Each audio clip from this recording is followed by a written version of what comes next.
really,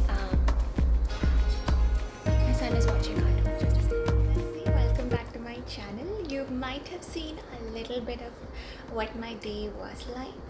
The smoothie, and I also had dal. I wanted to talk more about fibroids today, how I'm managing mine, how am I feeling. It's a journey I've been sharing online for the past, I think, 10 months or more, close to a year for sure. And I still get a lot of questions through emails. I'm not answering anything on Instagram because I am not using Instagram. I don't know if I'll be gone forever. It's just the platform has gotten a little too much where everyone thinks they have an opinion on what you should be sharing, what you should not be sharing. I just want more zen, zero drama in my life because I have enough to do as a mom, as a wife. So that's why you will not see me much on Instagram. Definitely you'll be seeing more of me on YouTube. If you have any more fibroid questions, you can leave it in the comments below. Now, as of now, I just want to answer a few questions. Okay, certain questions I've got is like, I've written down, does anyone in the family have fibroids? Have they dealt with it? And what was your journey like? Yes, a lot of people say fibroids is hereditary. My mom used to struggle with fibroids, but for her it happened way later in her life. I would say towards the end of her 40s, beginning of 50s, and she didn't get any surgery or operation or anything like that done. She went the Ayurvedic route.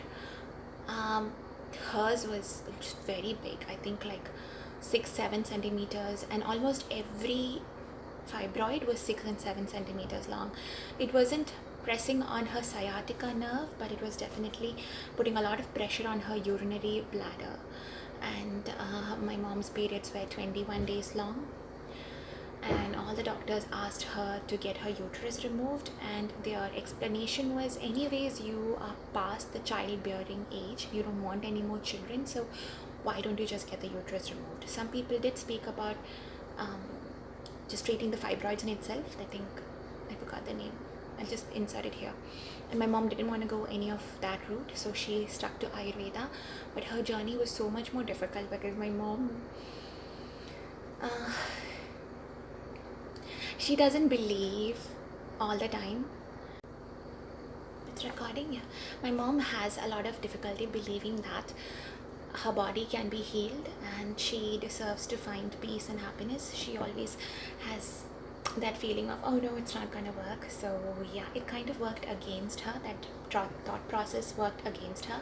So her treatment with Ayurveda went for a really long period of time. Plus my mom is someone who loves sweets, so even when she was having her Ayurvedic medicines, she still continued having Snickers and things like that. And you know, sugar just feeds onto fibroids. However, a lot of shrinkage happened, her periods were reduced, and eventually there was menopause. So that's how her story was. Then my mom's sister had fibroids and she removed her uterus. So yes, it happens in the family, and yeah. However, no one in the family had it as early as I did. So that was like, it just shattered me as a person, to be very honest. The pain, the prolonged periods. I have a son who is back, especially last year when this was happening, my son was 6 years old, lots of energy, he needs lots more attention. We were going through lockdown and I had to transition into homeschooling. It was crazy. So yeah. Next, thyroid. I have not had any thyroid issues. No one in the family actually has any thyroid issues, and doctor has not asked me to get any thyroid checks done. Diabetes. Yes, my dad is diabetic, my mom is diabetic. They're all having tablets and medication for that. So if you have fibroids, it's quite possible that you're also going through a period of insulin resistance. What has helped me is looking into insulin resistance diet. It normally gives you more information about ketogenic diet and things like that, intermittent fasting.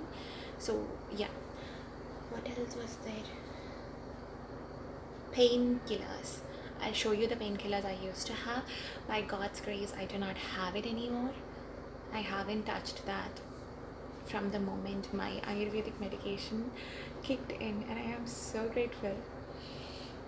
I used to have constant for 6 to 7 times a day, and I would still cry in pain.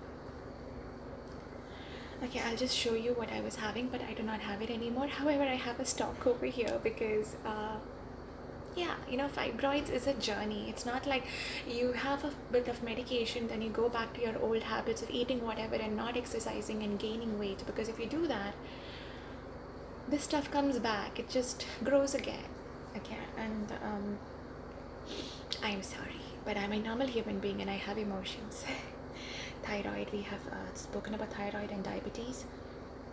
So yeah, look into insulin resistance diet if you come from a background of people having diabetes and you have been diagnosed with fibroids. Iron tablets, I'll show you the iron tablets I'm taking. It's called Heme Plus, and I have it with vitamin C. I'm also having Triphala almost every day. I'll show you the brand I'm having at this point. Then bloating, oh my god, yes. The funny thing is, I feel I'm fit and happy, and all of a sudden it's ovulation and I'm just triple the size, and I'm not even kidding you. Like, my face gets so big, like it gets so big, and the entire body just feels like someone put air in the balloon, and I'm just bloated. Nothing fits me anymore. I don't feel good. I feel ugly and I feel sad. And on top of that, if you go to a mall over here and you find other women who are looking fabulous, it just hits you. I mean, maybe it doesn't affect you like that, but it does affect me like that. I come from a place of not having decent self-esteem. Some days I'm the most confident person in the room, and some days I just want to hide. And because of excess estrogen in the body, it really affects your mood. So I do have a lot of mood swings. I've been reading more about estrogen metabolization and getting excess estrogen out of the body. What my initial Ayurvedic doctor, who's not here anymore, she recommended was having red grapes, and I'm really looking into that. If you know more about it, please let everyone know. Yeah. Now I'm gonna have, okay, another thing is I've introduced kale into my diet. I cannot eat that leaf at all. I don't know how people do it. What I do is I put it into my green smoothie, and so far it's been okay. So let me know all about your fibroid journey. What worked, what didn't work, where are you, how are you feeling?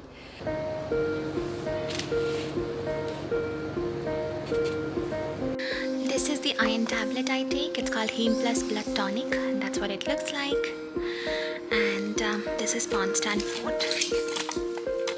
That was the painkiller I used to take. It's from Pfizer. I have been reheating my rajma with some pulao, and I added some frozen broccoli into it, some more mixed vegetables into it.